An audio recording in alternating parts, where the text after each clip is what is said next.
as an Ohio State fan, you have to be terrified of what Penn State has shown.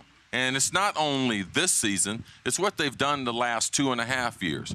Last year, Ohio State trying to get into the college playoff, lost to Penn State, so there is a revenge factor there.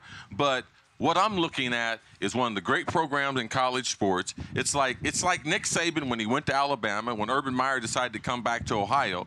These kind of schools, when they get the right coach, Harbaugh going to Michigan, James Franklin coming to Penn State based on what they've been through, having the program as the #2 ranked team, finishing last season, unbelievable with the bowl game. So now the nation is starting to see the resurgence of Penn State, and we're so happy to have them in the Big Ten. So we have 3 teams in the top 6.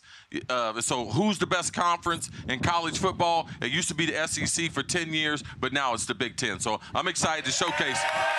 Very gracious, Cris Carter. CC, I understand it's a great coaching matchup between arguably the best coach in college football, Urban Meyer, and arguably the best young up-and-coming coach in James Franklin. I understand it's 2 of the best defenses in the country. I know Saquon Barkley, the Heisman frontrunner, is going to be out there. But what I am most excited for, what I want to see more than anything, is the quarterback for Ohio State.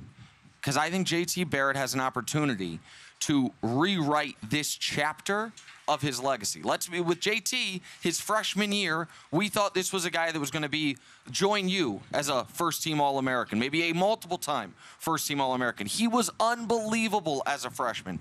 And then we saw this season against Oklahoma, it looked like that was the weak point of the team, was the passing attack. Well, all of a sudden now, you can erase that Oklahoma loss with a win. You can put yourself back in the driver's seat for the college football playoff with a win. And JT Barrett, who has struggled against top 5 opponents, can at home against a top 5 opponent. What I would like to see him do is go out there and recapture some of the magic we saw from his freshman season.